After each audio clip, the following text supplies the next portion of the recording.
இன்றைக்கி என்ன நமக்குள்ள ஒரு பெரிய பிரச்சனை என்ன அப்படின்னா, நம்ம பாவம் புண்ணியம் அப்படின்னு பெருசாக நமக்கு சொன்னதுனால அதை பார்த்தாலே நமக்கு ஒரு பயம்.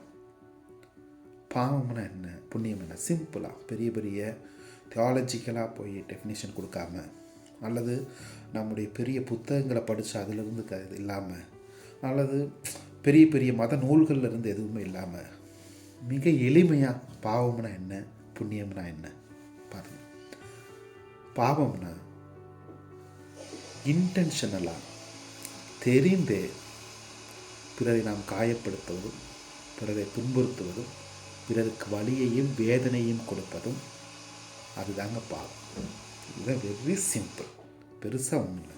நாம் வேண்டுமென்றே தெரிந்தே இது ஒருத்தரை என்னுடைய செயலோ என்னுடைய சொல்லோ இது இவரை நிச்சயமாக காயப்படுத்தும், இது நிச்சயமாக இவரை துன்புறுத்தும் என்ற மனநிலையோடு செய்யக்கூடிய எப்படிப்பட்ட செயல்களும் எப்படிப்பட்ட சொல்லும் பாவம்தான்.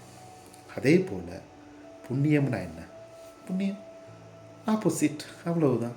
அதாவது என்னுடைய சொல்லும் என்னுடைய செயலும் என்னோடு இருக்கக்கூடியவர்களுக்கு, என்னோடு வாழக்கூடியவர்களுக்கு, நான் பார்க்கக்கூடிய மனிதர்களுக்கு நான் செய்யக்கூடிய நன்மை தரக்கூடிய என்னுடைய சொல்லும் செயலும் அனைத்துமே புண்ணியம்தான். இதில் எந்த மாற்றமும் இல்லை. ஆனால் இது வெரி சிம்பிள். அதாவது பாவம்னா பிறரை இன்டென்ஷனாக தவறாக நான் எது செய்தாலும் அது பாவம். மாறாக பிற நலமாக இருக்கவும் நல்ல முறையில் இருக்கவும் நான் எது செய்தாலும் அது புண்ணியம்.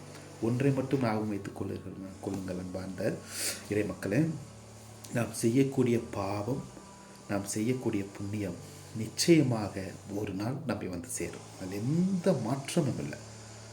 கடவுள் மன்னிப்பார், ஆனால் அதற்காக கடவுள் நீதியின் கடவுளும் கூட. கடவுள் இரக்கத்தின் கடவுள், நீதியின் கடவுளும், அதையும் மறந்துடக்கூடாது. அப்போ நம்ம செய்யக்கூடிய பாவம் புண்ணியம்தான் நம்முடைய வாழ்வினுடைய அடுத்த கட்டங்களையும் நம்ம வாழ்வினுடைய அடுத்த தன்மையையும் தீர்மானிக்கிறது. ஆக இதை புரிந்து கொண்டு பிறருக்கு செய்யக்கூடிய எல்லா நன்மைகளையும் புண்ணியங்களாக நாம் மாற்றுவோம். பிறருக்கு செய்ய இருக்கக்கூடிய எல்லா விதமான தவறுகளை மாற்றி அமைத்து பாவங்களை விட்டொழித்து கடவுளுக்கு ஏற்றபடி இந்த தவக்காலத்திலே நாம் வாழ முயற்சி செய்து இறைவனுடைய அருளையும் கனிவையும் இரக்கத்தையும் இந்த தவக்காலத்திலே பெற்றுக்கொள்வோம்.